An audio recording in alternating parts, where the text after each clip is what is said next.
साधूनां विनाशाय च दुष्कृतां विनाशाय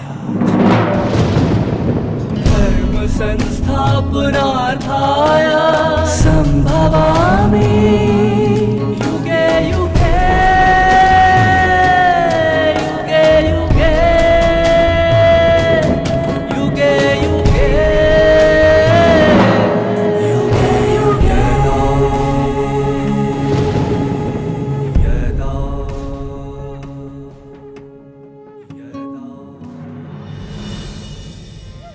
परम धाम निवासी ज्योति स्वरूप परमात्मा रचयिता है, दाता विधाता है। उन्हें किसी प्रकार का त्याग नहीं करना पड़ता, क्योंकि वे कर्म और कर्म फल से परे हैं। वर्तमान में निर्माण होकर निस्वार्थ भाव से वे हमारी सेवा कर रहे हैं।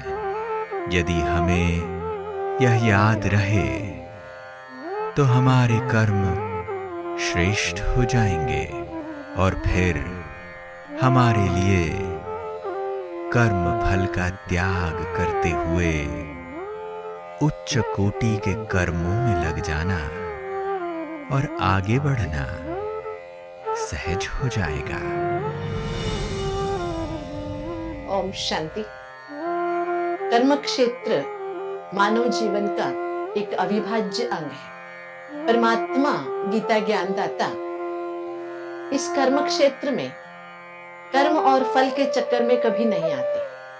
न करोति न लिप्यते, मैं करता भी नहीं हूं, उसमें लिपायमान भी नहीं होता। ये भगवान की वाणी है। फिर भी ज्ञान का सागर सर्वज्ञ गीता ज्ञानदाता परमात्मा ने इतनी गहराई से, इतनी बारीकी से, इतनी सूक्ष्मता से कर्म और कर्म फल की बातें और कैसा कर्म करना चाहिए, कैसा नहीं करना चाहिए, वर्तमान भूत भविष्य के लिए जो मार्गदर्शन दिया है सच में अवर्णनीय है। इतना ऊंचा, इतना श्रेष्ठ मार्गदर्शन भगवान ही दे सकता है। कभी कभी मन में प्रश्न उठता है कि जब वो करता ही नहीं है, फंसता ही नहीं है, तो इतनी गहराई से कैसे समझा सकता है। तभी मन फिर से दोबारा हमें उत्तर देता है कि वो तो भगवान है, वो तो ज्ञान का सागर है, सब कुछ जानता है। इसलिए तो मनुष्य आत्माओं को गलतियां कहाँ होती है और गलतियों को सुधारने के लिए क्या करना चाहिए, कभी भी अपने कर्म से पीछे हटना नहीं चाहिए या कर्म करके कर्म क्षेत्र से थक नहीं जाना चाहिए। ये बातें जो भगवान समझा रहे हैं, दो तरह के साधकों को देखते हैं। एक है परमात्मा के पास जाने के लिए साधना करने वाले, एक है दुनिया में निराश होके, हताश होके, ठीक है ना, अभी कुछ करने का रहा ही नहीं है, मैं संन्यास ले लूंगा। संबंधों से, कर्मों से, सबसे थक हार के संन्यास लेने की सोचते हैं। लेकिन भगवान कहता है यहाँ पर इतनी स्पष्टता से कि साधना तो हर किसी को करना है। आपको सन्यासी बनना है या गृहस्थी रहकर कर्मफल त्याग करते हुए कमल फूल के समान जीना है, दोनों तरफ कर्म तो कर्म ही है, करना ही है। लेकिन कर्म करते हुए हमारे मन के भाव कैसे होने चाहिए, ये भगवान बहुत अच्छी तरह से समझाते हैं। कई बार हम बहुत हल्के से ले लेते हैं भगवान की बातों को, तब हम परेशानी में आ जाते हैं। ऐसी एक घटना है, एक राजा के दरबार में एक विदूषक रहा करता था। विदूषक माना आप सभी को पता है, हंसाते रहते हैं। हंसी हंसी में उसने एक दिन कह दिया कि राज्य के जो मंत्री है उनका 2 दिन में मृत्यु हो जाएगी। हंसी हंसी में कह दिया, वो तो कोई ज्योतिषी नहीं था, फिर भी इसने कह दिया, वो इत्तेफाक कहे। 2 दिन के बाद घोड़े से गिरकर मंत्री की मृत्यु हो गई। ये देखकर राजा हैरान रह गया। राजा ने सोचा कि शायद विदूषक है ना, भविष्य जानता है, इसलिए विदूषक को कैद किया गया और राज दरबार में पेश किया गया। और राजा इतना नाराज था, तेरे को जब पता था ये 2 दिन के बाद मरने वाला है, तो तूने इसे मरने कैसे दिया? ये विदूषक तो हैरान था, क्योंकि यूं ही कह दिया था इसने, कोई जिम्मेवारी की बात नहीं थी, हंसने हंसाने के लिए। प्राण संकट में पड़ गया था, क्या करे? तब राजा ने प्रश्न पूछा कि तू ये बता, तेरी मृत्यु कब होगी? दूसरों की तो बता रहा, तेरी मृत्यु कब होगी बता। तब सोच में पड़ गया है विदूषक, फिर भी जवाब तो देना था। तो देखिए, कर्म से हताश निराश ना होते हुए अपनी जो विदूषकता है उसी को जारी रखते हुए उसने कहा, महाराज, आपके मृत्यु के 2 दिन पहले मेरी मृत्यु हो जाएगी। जो राजा ने सोचा था इसको मृत्युदंड दूंगा, उसे ना एकदम से मानो किसी ने थप्पड़ मार दिया। अगर इसको आज मैं मार दूंगा या मृत्युदंड दे दूंगा तो 2 दिन के बाद मेरी मृत्यु होगी। इसके कारण उसको छोड़ दिया। ऐसी एक घटना हम कहानियों में पढ़ते हैं, सुनते हैं। ये नहीं कि ये सच है या नहीं है, ऐसी बात नहीं है, लेकिन इससे एक सीख हमें जरूर मिलती है। कभी भी जिंदगी के रास्ते में कुछ उलझन आए तो हताश निराश नहीं होना चाहिए।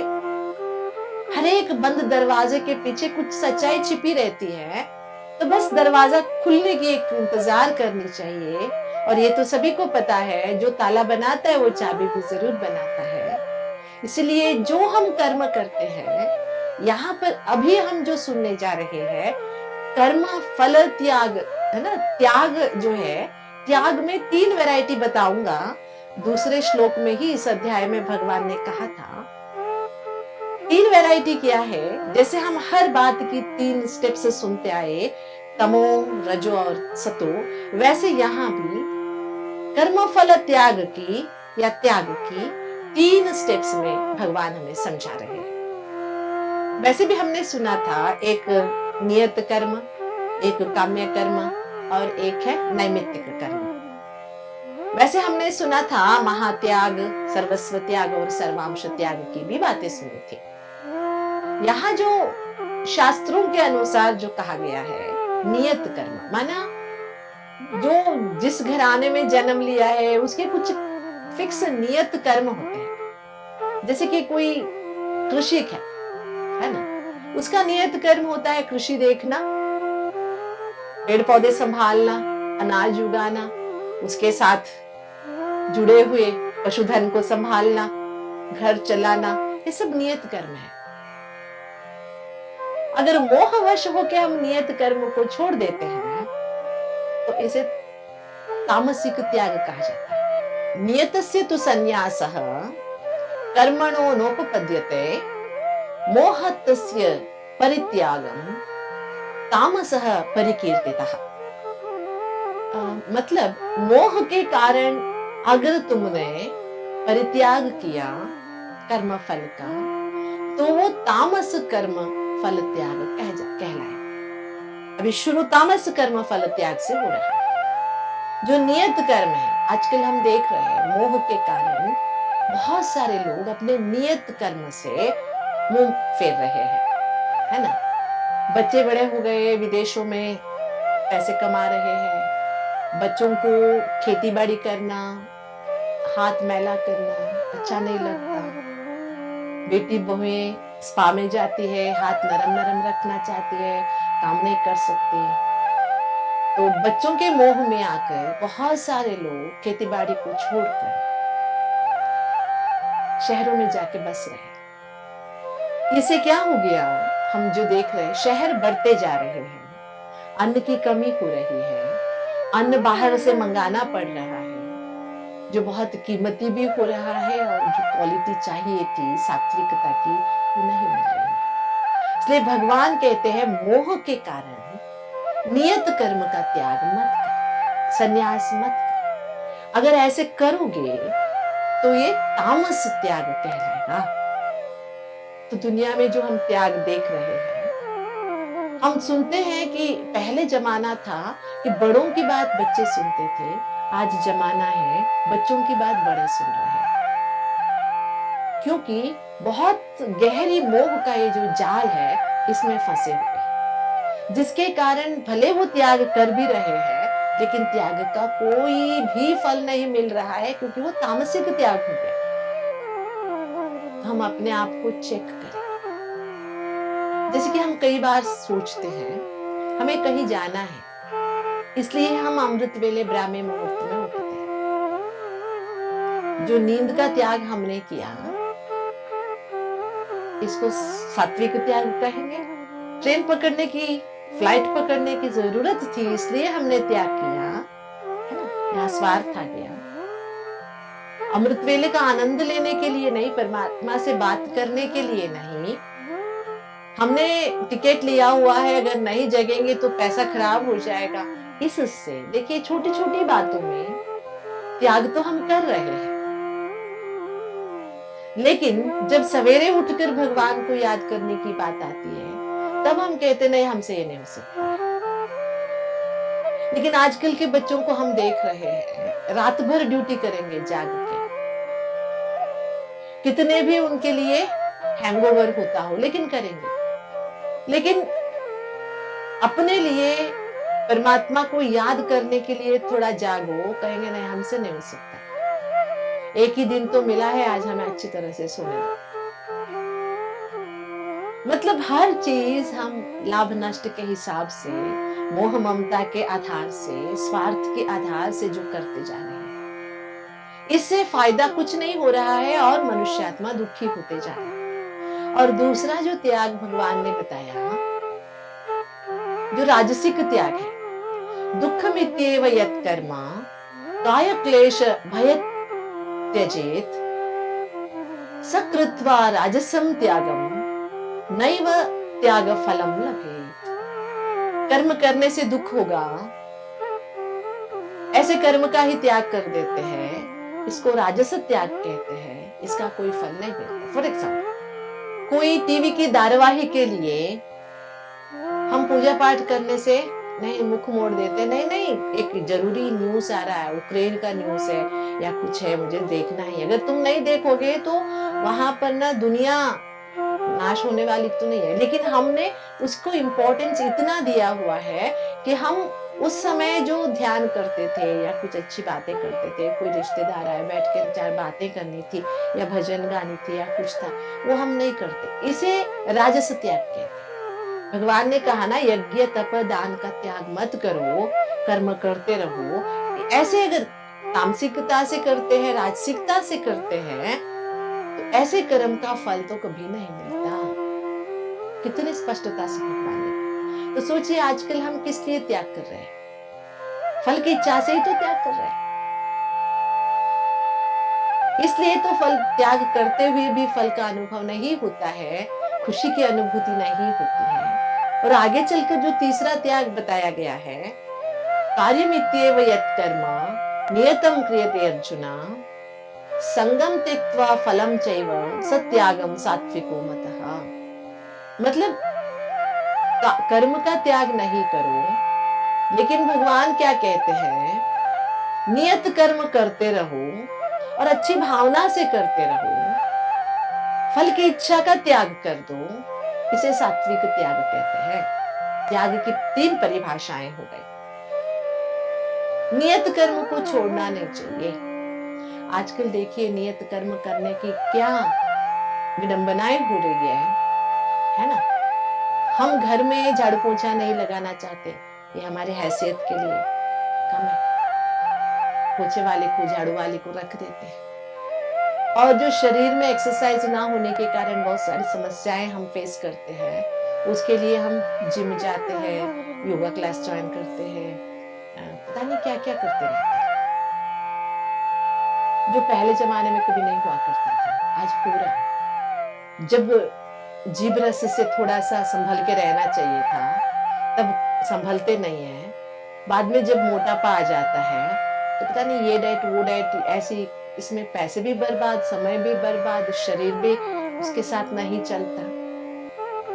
इसलिए भगवान कह रहे हैं, नियत कर्म जो है वो तो करना ही चाहिए हर किसी को। ये नहीं कह रहे हैं कि सहूलियत जो मिल रही है उसका उपयोग ना लीजिए। जैसे कि कुएं से पानी निकालना, आजकल कौन निकालता है, पंप लगा देते हैं, ठीक है, लेकिन पेड़ पौधे को पानी दे सकते हैं, घर की सफाई कर सकते हैं खुद अपने हाथों से।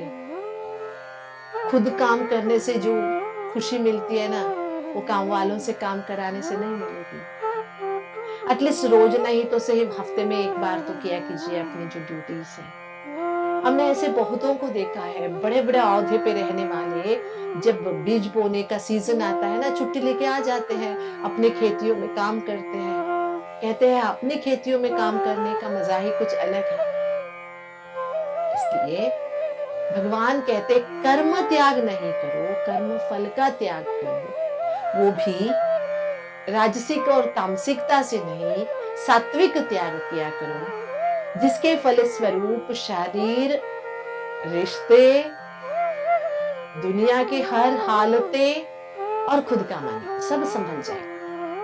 आजकल हम देख रहे हैं मानसिक सुख शांति पाने के लिए कोई तो संन्यास ले रहे हैं, कोई तो इधर उधर मठ आश्रम में अपने आप को ज्वाइन करा रहे हैं, लेकिन शांति तो अधूरी ही रहती है। मुझे एक घटना याद आती है स्वामी विवेकानंद जी से। एक व्यक्ति पूछता है शांति कैसे मिलेगी मुझे, मैंने बहुत कुछ किया, ये किया वो किया, पूजा पाठ किया, मुझे शांति नहीं मिली।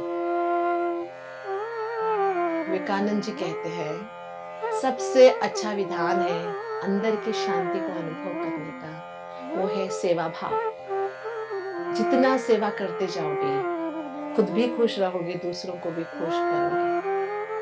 सेवा वो चीज है जिसमें कोई फल की आकांक्षा नहीं होती। सेवा में कई प्रकार की सेवाएं हैं। ज्ञान देना भी एक सेवा है, गुण देना एक सेवा है, भूखे को खाना खिलाना भी एक सेवा है ना, अनपढ़ को पढ़ाना भी सेवा है, बीमार के लिए थोड़ा सा सहयोग दे देना भी सेवा है।